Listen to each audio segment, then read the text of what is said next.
So the example that I've given you here is CVS, S&P 500, and MSCI for 30 years.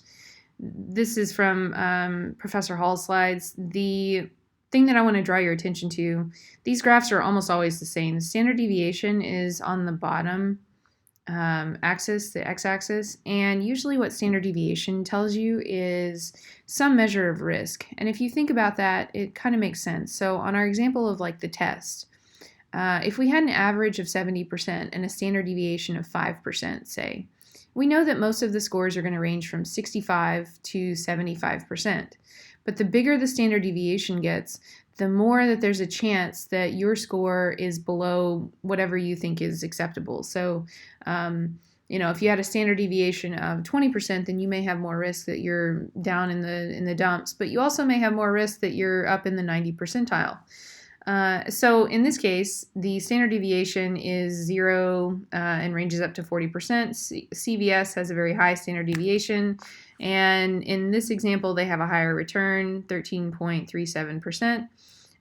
But the S&P 500 has a lower standard deviation, and look at their return. So the y-axis is the average return. CVS is only just a little bit above the S&P 500. So for taking a lot more risk, you only get a teensy bit more return, 13% versus 12.13%. And the same thing here, like this is another index. They take a little bit more risk and have a little bit less return. And a lot of that is just the sample period that was chosen for this example. But in general, if you pool your stocks, you can sort of move your dots in closer without losing too much in terms of return. And so usually what happens is there's kind of this like frontier where like stuff that's out here that's super risky, if we pool it all together, we can create a security like an index fund, which this is, that will move it closer and closer to 0 in terms of the standard deviation, but the mean stays about the same. Here's another example. This uses 30-year returns, and the idea is that U.S. equities have relatively low risk and high return. Corporate bonds may have much lower risk but also lower return. And so like generally stuff kind of aligns along this where they have increasing risk, increasing return, but if you pool them, then you're able to get better return for lower risk. Okay, so a lot of what we're going to do for the rest of the semester is take things that are difficult to describe with a lot of words and make them easier to describe. And one of the things that I'm going to talk about in the next video is z-scores, and the z-scores are part of statistics. I'll probably make another video at some point about the standard normal distribution, but essentially what a z-score does is it takes numbers that are widely disparate and puts them into a format that is reasonably easy to read for the layman. And so I can tell you by looking at a number, just the z-score itself, how close it is to the mean and what the implication is of that. We can also just normalize numbers from the stock market so that we're all talking about the same thing. And there's lots of ways to do that. We'll talk about it on the next slide as well, but people do this every day for different things. So the example that I'm going to give you in the next lecture is just grades in general. So I can't really talk about your performance on different tests when there are different relative grades on each of those tests. Like for instance, on one test the average may be 50 and on another test the average may be 95. I can't compare those two scores because if I tell you that you made a 95 on that test but everybody else made 100, well, you're at the bottom of the class. But if you made a 50 on a test and everybody else made a 45, well, that tells me a lot more, but a z-score will give me exactly what I need to know in about 10 seconds.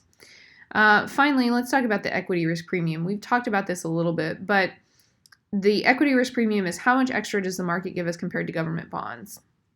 Usually we use a 10-year bond as a proxy for the risk-free rate. That's not always the exact same, process. It just depends on the application, but that's a reasonable thing that people do. It's not constant over time. So if you guys think about what happened this week, the Fed cut interest rates, so the risk-free rate went down. And then also, like, stocks got really risky because all of these things are very crazy. Like, what's going on in the economy is very uncertain, and therefore, the risk premium went up. And in fact, like I told you on the bond lecture, risk premium could change constantly over time. Literally from second to second, the equity risk premium probably changes. And let's see. On average, it's been 6.26%. The expected is 8.3%. Why is it different? No one knows. There are people who've won Nobel Prizes trying to figure out why. And the answer is, like, we still don't know. We still don't have a good way of explaining it. We're doing a better job, but there's nothing that makes good sense as to why those two numbers should be that different. The final thing is the Sharpe ratio. So back when I was close to your age, I had a mentor who taught a class at Texas A&M where I did my undergrad, and he is a manager of a $100 billion pension fund in Texas. And one of the things that they use is the Sharpe ratio, and that ratio is used all over the finance industry. And essentially what it is the risk premium divided by the standard deviation. So you can imagine, like, the Sharpe ratio for the market, like the S&P 500. It would be the expected return for the S&P 500 minus the risk-free rate divided by the standard deviation. 30 is like a rule of thumb for a good Sharpe ratio, but lots and lots and lots of people use the Sharpe ratio. It's something that if you want to go into banking or you want to go into investments, it's worth remembering and having on a flashcard for you to take into an interview.